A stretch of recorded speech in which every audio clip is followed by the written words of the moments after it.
O caderno estava entre as coisas do meu irmão, dentro de uma caixa de papelão que ficou no fundo do armário por quase 2 anos depois que ele foi embora. Eu sabia que ele estava lá. Eu só não conseguia abrir aquela caixa, porque eu sabia o que ia encontrar. E porque eu sabia que assim que eu lesse a última linha daquele caderno, ia ter que finalmente contar o que aconteceu naquele lugar. Então deixei a caixa fechada o máximo que pude. Mas chegou um dia em que eu abri. E agora eu estou aqui. Meu irmão se chamava Renato. Era o tipo de pessoa que anotava tudo. Temperatura, hora, distância, dimensões. Se ele via alguma coisa que não entendia, ele não entrava em pânico, ele media. Pegava a fita métrica, pegava o caderno, registrava com a letra miúda e inclinada que eu reconheceria em qualquer lugar. Ele era técnico ambiental, trabalhava com laudos de campo, passava meses em regiões que a maioria das pessoas nem sabe que existem no mapa. Era esse o perfil que a empresa queria quando montou a equipe para aquela operação. Alguém que não se assustava fácil, alguém metódico, alguém que ia até ao fim antes de concluir qualquer coisa. O problema é que no fim daquele caderno, Renato concluiu uma coisa. E a frase que ele sublinhou 2 vezes na última página é a frase que eu ainda ouço quando fico no escuro sem querer. Eu não estava na operação desde o começo. Entrei na equipe como substituto de um técnico que desistiu na última hora sem dar explicação. Isso me pareceu estranho na época, um profissional experiente sumindo de um contrato assim. Mas eu precisava do dinheiro e o coordenador estava oferecendo um valor que eu não ia recusar. Então assinei, embarquei, fui. O acampamento ficava numa área de floresta fechada no interior profundo, longe de qualquer estrada, longe de qualquer sinal de celular, longe de qualquer coisa que te desse a sensação de que o mundo que você conhece ainda existia. A gente chegou de helicóptero numa tarde de céu branco, daquele branco pesado que antecede chuva forte. Eu lembro do cheiro quando a porta se abriu, aquele cheiro de terra úmida e resina de árvore que gruda na roupa. Lembro do som, ou melhor, lembro da ausência de som. Porque quando o helicóptero desligou o motor e o ruído das hélices foi sumindo, o que ficou não foi silêncio comum. Foi uma quietude que parecia ter peso. Que parecia estar me olhando. Tinha umas 10 pessoas na equipe mais o coordenador, um homem chamado Brandão, 50 e poucos anos, cabelo curto grisalho, jeito de quem já passou por muita coisa e decidiu em algum ponto da vida parar de demonstrar qualquer emoção. Ele nos recebeu com uma lista de protocolos de segurança que pareciam normais, mas tinha uma instrução que ficou na minha cabeça desde o primeiro momento. Ele disse, sem tom algum, sem pausa dramática, como se fosse a coisa mais óbvia do mundo, disse que ninguém devia se afastar do perímetro após o anoitecer. Ninguém, sem exceção, sem motivo que justificasse. Eu ia perguntar o porquê. Mas antes que eu abrisse a boca, o helicóptero religou o motor. O piloto não tinha desligado o helicóptero em momento nenhum durante o desembarque. Ele ficou lá, motor ligado, hélices girando em velocidade baixa, enquanto a gente descarregava tudo. E assim que a última mochila tocou o chão, ele foi embora. Sem esperar confirmação, sem olhar para trás.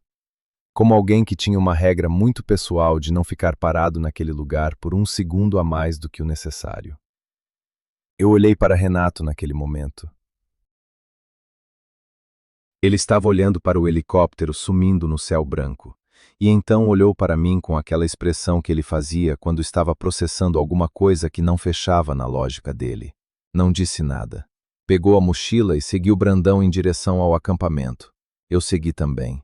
Mas aquela quietude continuou me acompanhando o tempo todo, como se a floresta ao redor tivesse parado de respirar quando a gente chegou, e estivesse esperando para ver o que ia acontecer a seguir. Se você está ouvindo isso e sente que essa história merece continuar, me ajuda com um like e se inscreve no canal. Isso faz uma diferença enorme para que eu possa seguir trazendo relatos como esse. A primeira semana foi quase normal. Quase. O trabalho era pesado e os dias eram longos, e o cansaço ajudava a não pensar demais. A gente acordava cedo, trabalhava até o fim da tarde, jantava e ia dormir. A rotina tinha aquela qualidade entorpecente que o trabalho físico intenso produz, uma espécie de anestesia voluntária. Mas havia uma coisa que eu não conseguia ignorar por mais cansado que estivesse. A floresta em volta do acampamento nunca fazia barulho de madrugada. Nenhum bicho, nenhuma coruja. Nenhuma folha que se movia. Só aquele silêncio com textura que eu tinha notado no primeiro dia. Uma quietude que não era vazia, que parecia, pelo contrário, muito cheia de alguma coisa que eu não conseguia nomear. Foi Fátima quem primeiro disse alguma coisa em voz alta sobre isso. Ela era a consultora ambiental da equipe, 40 e poucos anos, cabelos escuros sempre presos, um jeito de observar tudo ao redor com atenção de quem está fazendo cálculos mentais o tempo inteiro. Na maioria das refeições ela ficava quieta, respondia quando perguntavam, mas não puxava conversa. Até que numa noite, sem que ninguém tivesse tocado no assunto, ela colocou o copo na mesa e disse com uma calma desconcertante. Disse que quando uma floresta fica quieta daquele jeito, não é porque não tem nada. É porque tem uma coisa só. E essa coisa é grande o suficiente para que todo o resto fique quieto. Ninguém respondeu. Alguém deu uma risadinha nervosa e voltou a olhar para o prato. Eu olhei para a Fátima. Ela não estava fazendo piada. Ela estava me avisando. Eu só não soube reconhecer isso naquele momento. Naquela mesma noite, um dos trabalhadores da equipe, um rapaz chamado Douglas, acordou o acampamento inteiro.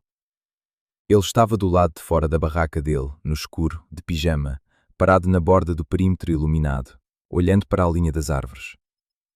Quando a gente chegou perto dele, ele estava com os olhos abertos, mas com um olhar de quem está em outro lugar. Levou alguns segundos para responder quando chamaram o nome dele, e quando voltou, disse apenas uma coisa antes de entrar de volta para a barraca sem mais explicação. Disse que sua avó estava chamando por ele lá dentro da mata. Pelo apelido que só ela usava.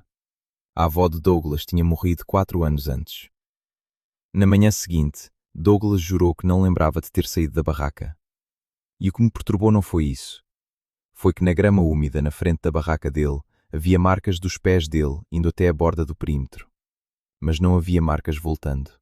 Como se ele tivesse ido até lá e simplesmente aparecido de volta dentro da barraca sem passar pelo caminho. Eu não disse isso para ninguém naquele momento. Fiquei olhando para aquelas marcas na grama por um tempo e depois fui tomar café como se não tivesse visto nada. Mas eu vi. E meu irmão Renato também viu, porque quando eu levantei os olhos das marcas, ele estava parado do meu lado com o caderno na mão, medindo a distância entre uma marca e outra com aquela fita métrica que ele sempre carregava no bolso. Ele não disse nada, anotou os números e fechou o caderno, e foi isso. O que aconteceu nos dias seguintes foi uma escalada lenta.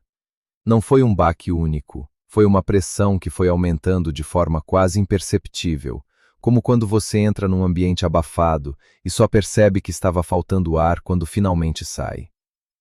A floresta continuava em silêncio absoluto de madrugada. O silêncio tinha virado uma presença em si mesmo, algo que a gente sentia na pele, nos ombros, na nuca. E então começaram os cheiros. Não era um cheiro ruim exatamente, era um cheiro fora de lugar. Como terra revirada misturada com algo adocicado que não combinava com nenhuma planta daquela região. Aparecia à noite, sem aviso, durava alguns minutos e sumia. Eu perguntei para Fátima o que poderia causar aquilo. Ela ficou me olhando por um segundo antes de responder. Disse que não sabia o nome científico do que estava causando aquele cheiro. E disse isso de um jeito que deixou claro que ela sabia muito bem o que estava causando. Só não ia me dizer ainda.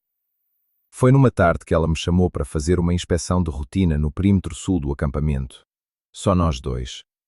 E foi nessa inspeção que eu ouvi pela primeira vez, com total clareza, a minha própria voz vindo de dentro da mata.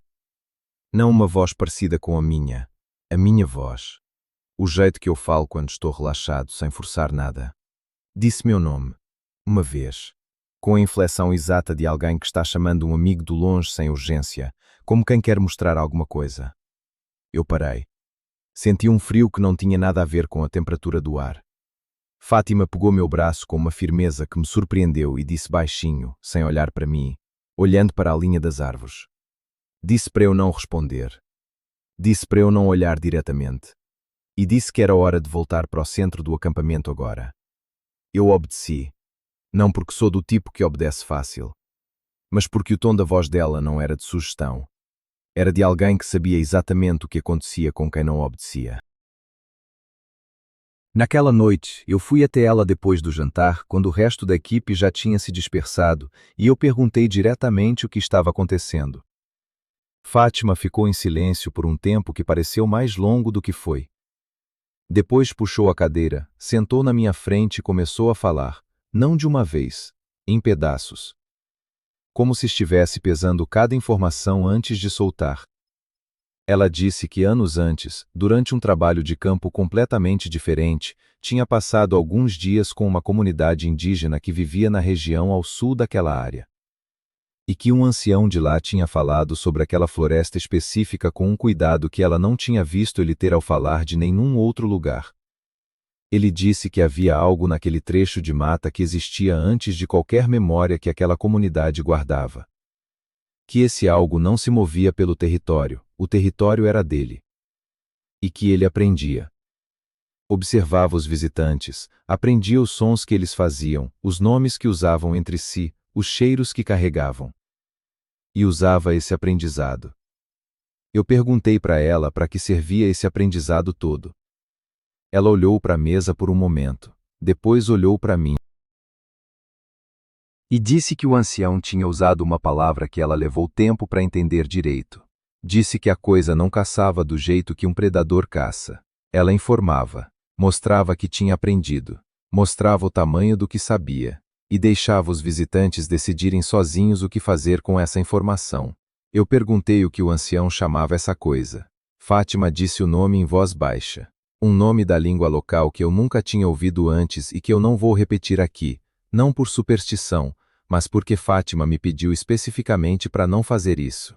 Ela disse que o ancião tinha sido muito claro sobre esse ponto, que dizer o nome em voz alta num lugar fechado era o equivalente a bater na porta de alguém que você não quer que venha. Eu fui dormir naquela noite com aquela conversa girando na minha cabeça. E na manhã seguinte Renato chegou no café da manhã com o caderno aberto na mão e uma expressão que eu nunca tinha visto no rosto dele antes. Ele colocou o caderno na mesa na minha frente e apontou para o que tinha anotado cedo da manhã durante uma volta que tinha dado sozinho pelo perímetro leste, antes de todo mundo acordar. Eu olhei. Eram medições. Altura, largura, profundidade.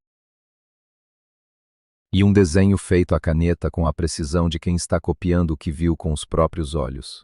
Marcas nas árvores. A uma altura que nenhum de nós dois conseguiria alcançar com os braços estendidos. As marcas nas árvores tinham formato de mãos. Não de garras, não de arranhões. De mãos com dedos longos que tinham pressionado a casca com força suficiente para deixar sulcos limpos e profundos. Como se a madeira tivesse cedido sem resistência. Renato tinha medido a envergadura de uma das marcas. 42 centímetros de largura. Uma mão humana larga tem em média 18 a 20 centímetros. Eu fiquei olhando para aquele número no caderno por um tempo que não sei dizer quanto foi. Fui com Renato até o perímetro leste depois do café. As marcas estavam em 5 árvores diferentes, todas na mesma altura, todas com o mesmo padrão, como se algo tivesse caminhado devagar ao longo da borda da floresta, pressionando a mão em cada tronco que passava. A altura era de aproximadamente 2,80 metros do chão. Renato ficou parado na frente da maior marca por um longo momento sem falar. Depois disse baixinho, mais para si mesmo do que para mim, que a pressão necessária para deixar aquele sulco na madeira era muito maior do que qualquer coisa que ele conseguia calcular mentalmente. E que a marca estava fresca. A resina que tinha escorrido do sulco ainda estava úmida. Eu chamei Fátima. Ela veio, olhou para as marcas uma por uma sem tocar em nenhuma delas e ficou em silêncio por um tempo que começou a me deixar inquieto. Então disse algo que ficou comigo até hoje. Disse que o ancião tinha explicado que a coisa marcava o território não como ameaça, mas como informação. Era o jeito que ela tinha de mostrar aos visitantes o tamanho do que estava ali. Não para assustar, para que soubessem com o que estavam lidando antes que qualquer outra coisa acontecesse. Fátima disse isso com uma calma que me perturbou mais do que qualquer coisa que eu poderia ter imaginado que ela fosse falar. Porque calma assim, naquele contexto, só vinha de alguém que já tinha aceito algo que eu ainda estava tentando não aceitar. Voltamos para o acampamento sem dizer nada para os outros sobre as marcas. Não foi uma decisão combinada. Foi uma decisão silenciosa, que os três tomamos ao mesmo tempo, sem precisar falar. E eu entendo hoje que foi um erro. Não porque contar fosse mudar alguma coisa, mas porque o silêncio criou uma pressão dentro do grupo que foi se acumulando nos dias seguintes, até não ter mais como segurar. O que veio depois das marcas foi diferente em qualidade. Não era mais só o silêncio da floresta, ou o cheiro fora de lugar, ou vozes isoladas. Era uma presença que tinha ficado mais próxima. Não fisicamente, pelo menos não ainda, mas em intenção. Como quando alguém entra num cômodo e, mesmo sem fazer nada, você sente que a temperatura do ambiente mudou. Era isso. Uma mudança de temperatura que não aparecia em nenhum termômetro, mas que todo mundo no acampamento estava sentindo, mesmo os que não tinham visto nada, mesmo os que ainda estavam tentando convencer a si mesmos de que tudo tinha explicação razoável. Foi numa noite que um trabalhador chamado Hélio acordou de madrugada com a certeza absoluta de que sua filha estava do lado de fora, chamando por ele.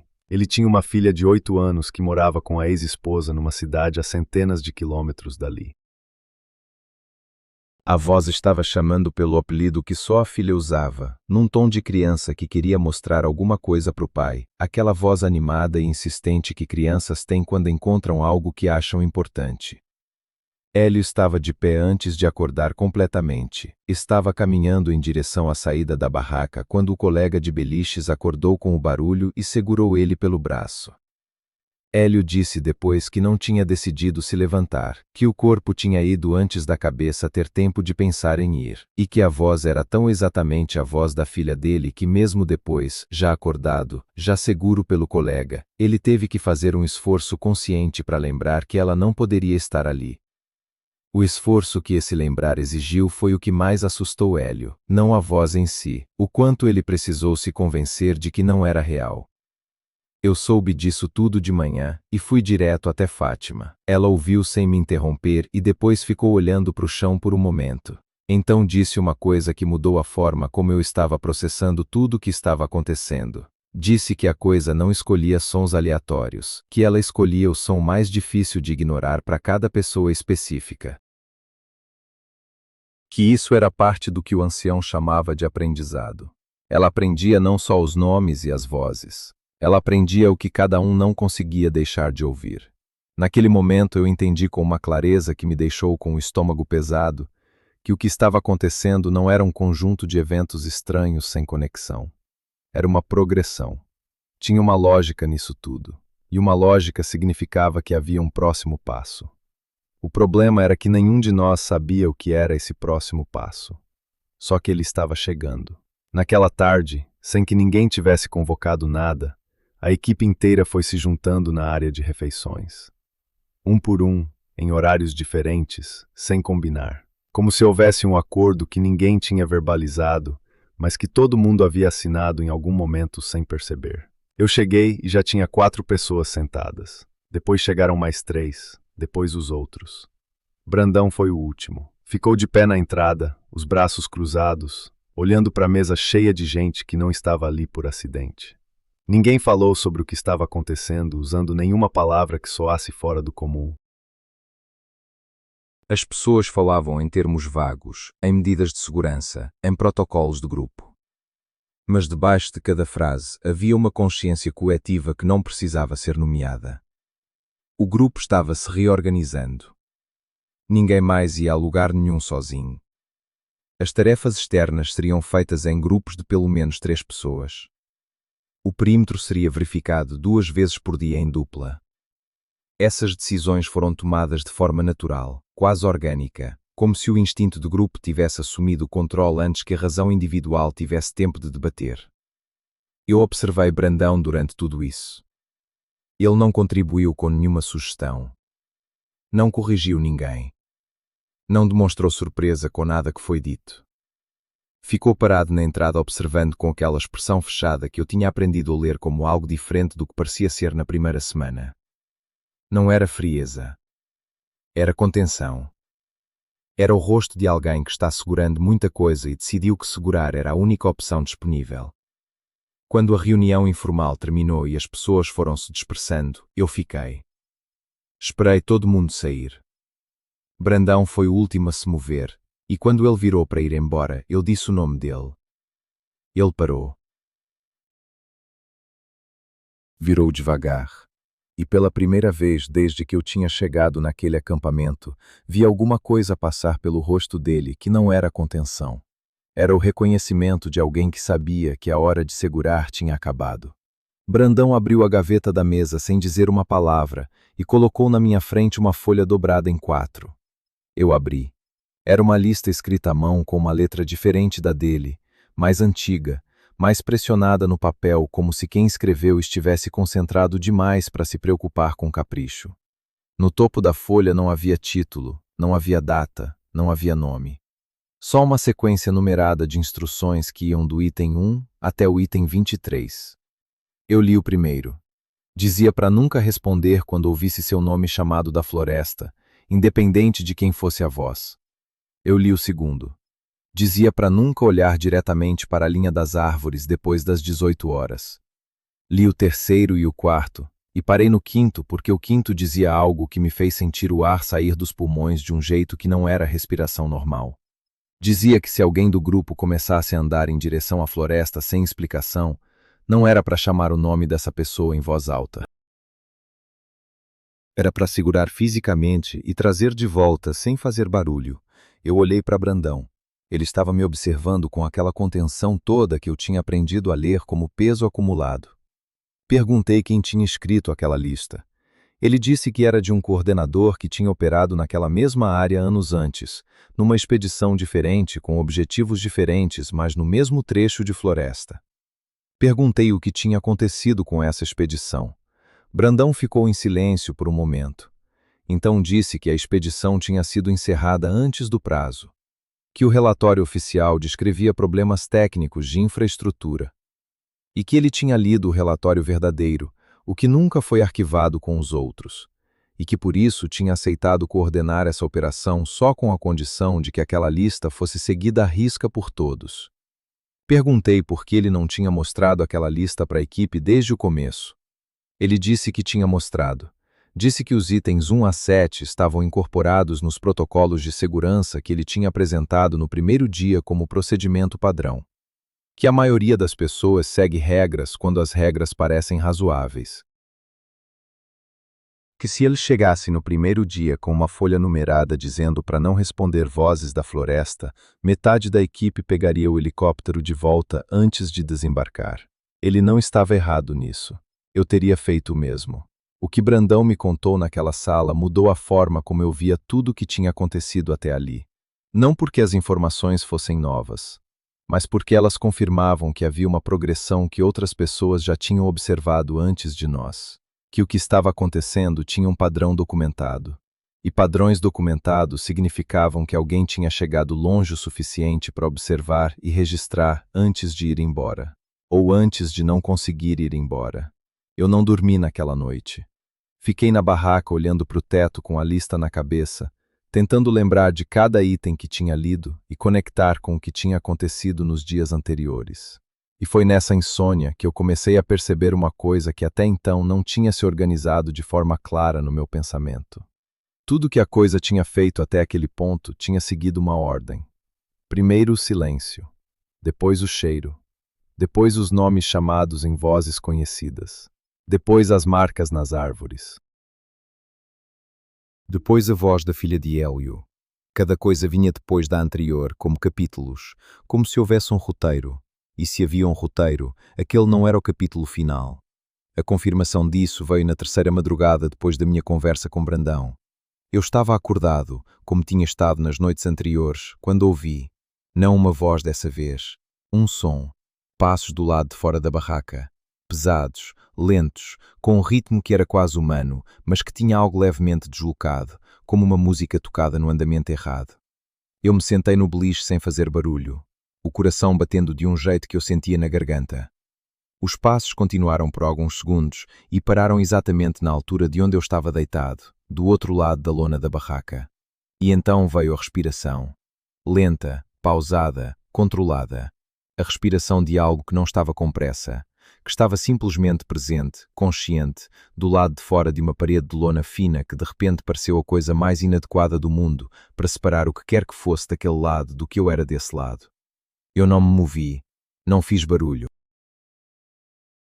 Fiquei sentado no beliche por um tempo que não consigo calcular, ouvindo aquela respiração pausada que não acelerava, não variava, não demonstrava nenhuma emoção reconhecível. Só presença. Só a informação de que havia algo ali, acordado, ciente de onde eu estava, e completamente sem pressa de fazer qualquer coisa a respeito. Os passos voltaram depois de um tempo. Se afastaram devagar na direção da área de refeições. E então parou tudo. O silêncio voltou.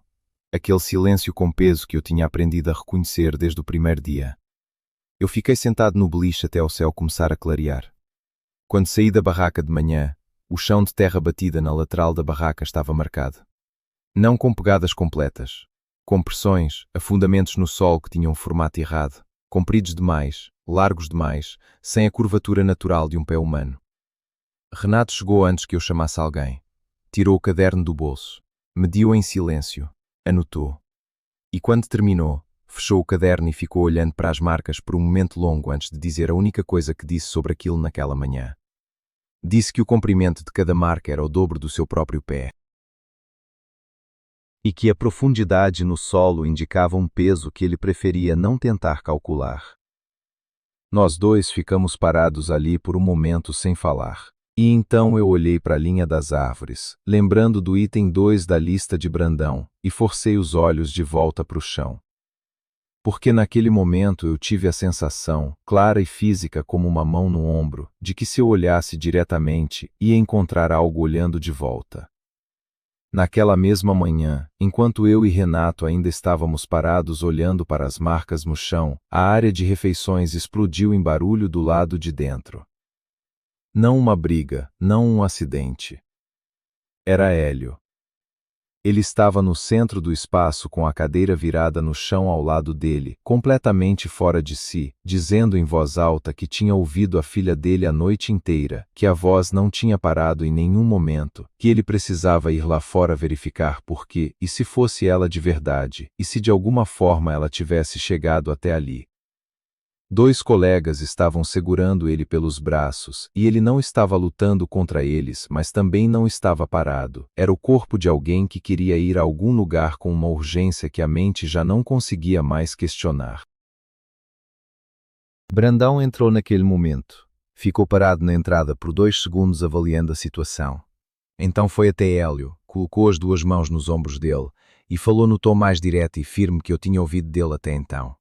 Disse o nome de Hélio uma vez. Disse que a voz não era a filha dele. Disse que a filha dele estava segura em casa e que o que estava usando a voz dela queria que Hélio fosse até a floresta e que Hélio não podia dar isso a ele. Disse tudo isso como se estivesse lendo de um manual que ele tinha memorizado.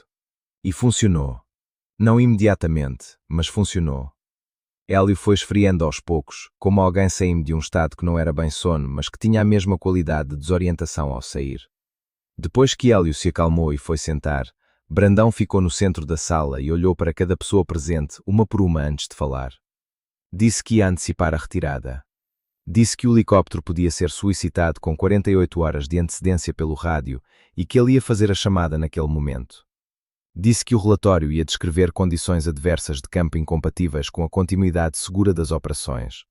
Não disse mais nada além disso. Não precisou. O que aconteceu nas 48 horas seguintes foi a parte mais difícil de descrever. Não porque aconteceram coisas demais, mas porque aconteceram coisas que tinham uma qualidade diferente de tudo que tinha vindo antes. Era como se a coisa soubesse, como se a antecipação da nossa saída tivesse mudado alguma coisa no ritmo do que ela estava fazendo. Os cheiros voltaram mais fortes do que em qualquer noite anterior, aquele adocicado fora do lugar misturado com terra que grudava na garganta. As vozes vinham de vários pontos ao mesmo tempo, não só da linha leste, de todos os lados, como se o perímetro inteiro estivesse sendo trabalhado simultaneamente. E na última noite antes do helicóptero, a coisa entrou no acampamento. Não na barraca de ninguém, na área de refeições, que era a estrutura mais sólida do campo, paredes de madeira compensada e teto de lona reforçada. Eu estava acordado. Ouvi o momento exato em que uma das paredes laterais cedeu. Não como madeira quebrando, não como força sendo aplicada de fora para dentro. Foi um som de algo que simplesmente decidiu que aquela parede não era mais um obstáculo, e a parede concordou.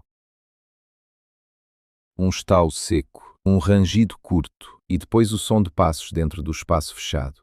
Aquele ritmo levemente errado que eu já conhecia de ter ouvido do lado de fora das barracas, mas agora do lado de dentro de uma estrutura.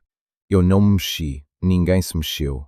Eu podia ouvir a respiração dos outros na escuridão, contida, quase inexistente, todo mundo fazendo a mesma escolha inconsciente de ocupar o mínimo de espaço sonoro possível. Os passos percorreram o comprimento da área de refeições de um lado ao outro de forma lenta e deliberada. Pararam por um momento num ponto que eu calculei mentalmente como sendo o centro do espaço. E então veio o frio. Não o frio do ar, não era temperatura. Era outra coisa que usava o frio como linguagem. Uma sensação que começava na pele e ia indo para dentro, camada por camada, como se o calor do seu próprio corpo estivesse sendo lembrado de que era provisório. Ficou assim por um tempo que não sei medir, e então os passos recomeçaram em direção à parede oposta. Saiu pelo mesmo jeito que entrou, outro som de parede que decide não ser mais obstáculo, e foi embora. O frio levou mais tempo para ir. Ficou no ambiente por um bom tempo depois que os passos tinham sumido, como uma impressão que o ar guardou de algo que tinha passado por ele. De manhã, Brandão foi o primeiro a entrar na área de refeições com uma lanterna. Eu fui logo atrás. As duas paredes tinham marcas. Não buracos, não destruição. Marcas. Os mesmos sulcos que Renato tinha medido nas árvores do perímetro leste, mas aqui dentro do nosso espaço, na nossa estrutura, nas nossas paredes. Como se a coisa tivesse feito questão de deixar registado que tinha estado ali, que tinha chegado até dentro, e que tinha ido embora porque quis, não porque não podia ficar. O helicóptero chegou ao meio-dia. Eu lembro do som das hélices aparecendo no horizonte como a coisa mais aliviante que eu já ouvi na vida, aquele ruído mecânico que em qualquer outro contexto seria comum, e que naquele momento era a prova de que o mundo que eu conhecia ainda existia do lado de fora daquela floresta. A equipe estava pronta antes do helicóptero pousar. Malas feitas desde cedo, equipamentos que podiam ser levados já carregados, o resto deixado sem cerimónia. Ninguém discutiu o que ia ficar para trás. Ninguém propôs uma segunda viagem para buscar mais coisa. Era o tipo de abandono que acontece quando a única coisa que importa é a distância entre você e um lugar. Fátima foi a última a embarcar. Eu já estava dentro do helicóptero quando ela parou na borda do espaço aberto, de costas para nós, olhando para a floresta. Ficou assim por talvez 30 segundos. Não era hesitação, era outra coisa. Era o gesto de alguém que entende o que está na sua frente o suficiente para se despedir com respeito, mesmo sem aprovação, mesmo sem concordância. Ela virou, entrou no helicóptero, sentou e não disse nada. Quando decolamos, eu olhei pela janela. Lá embaixo, na clareira, havia algo parado na borda da floresta. Imóvel. Olhando para cima. Eu não consegui ver detalhes da altura em que estávamos e com a velocidade que o helicóptero estava ganhando. Só consegui registrar que era grande, que estava parado com uma imobilidade que não parecia animal nem humana, e que não se moveu enquanto ficou no meu campo de visão. Não correu atrás, não fez nada. Só ficou ali, vendo a gente ir embora, com toda a paciência de algo que não tem a menor pressa porque sabe que o lugar vai continuar sendo dele depois que o barulho das hélices sumir no horizonte. Isso foi há muitos anos. Hoje eu sou um homem velho sentado com um caderno de anotações do meu irmão na mesa, tentando organizar em palavras uma experiência que resistiu a ser organizada em palavras desde o começo. O relatório que o Brandão entregou à empresa descrevia condições de campo adversas e recomendava a suspensão das operações por tempo indeterminado. A área foi classificada como inviável e arquivada entre dezenas de outras operações encerradas por motivos técnicos. Uma linha num documento, o tipo de coisa que alguém lê sem parar, sem sentir nenhum peso atrás daquelas palavras. Renato passou os anos seguintes estudando em silêncio os relatos de comunidades que vivem próximas àquela floresta há gerações. Não como pesquisador, não de forma oficial, como alguém que precisava entender o que tinha medido naquele caderno e que sabia que a resposta não estava em nenhum manual técnico que ele conhecia. Ele nunca voltou àquela região, mas o caderno ficou com ele até o fim. E ele me deixou o caderno. Eu acho que eu sei porquê. Acho que ele queria que alguém além dele carregasse o peso do que está anotado ali. Que o que aconteceu naquele lugar não ficasse só dentro de uma caixa de papelão no fundo de um armário. A última entrada do caderno de Renato tem uma frase sublinhada 2 vezes. Sem explicação, sem contexto adicional, só a frase. Ela diz que a coisa não nos expulsou, ela nos devolveu. E eu passei muito tempo pensando no que ele quis dizer com isso. Até entender que tem lugares no mundo que nunca foram nossos para começar. Que a gente chega com contratos e equipamentos e a certeza de quem tem autorização no papel, e o que vive nesses lugares não lê papel, não reconhece autorização, não negocia. Ele simplesmente existe numa escala de tempo que faz todo o nosso planejamento parecer o rabisco de uma criança na margem de um mapa antigo. Nós fomos até lá, fizemos barulho, deixamos marcas e fomos devolvidos. Inteiros, o que até hoje eu não sei se foi sorte ou escolha de algo que tinha razões próprias para nos deixar ir. E agora eu te pergunto uma coisa para você pensar e responder nos comentários. Se você chegasse num lugar assim e percebesse o que estava acontecendo, você teria a coragem de ir embora antes de entender completamente o que era, ou você ficaria para descobrir até o fim? Pensa bem antes de responder, porque a resposta que você dá agora em segurança pode ser bem diferente da resposta que o seu corpo daria lá. Se essa história te tocou de alguma forma, me ajuda com um like e se inscreve no canal. É o que mantém esse tipo de relato chegando até você.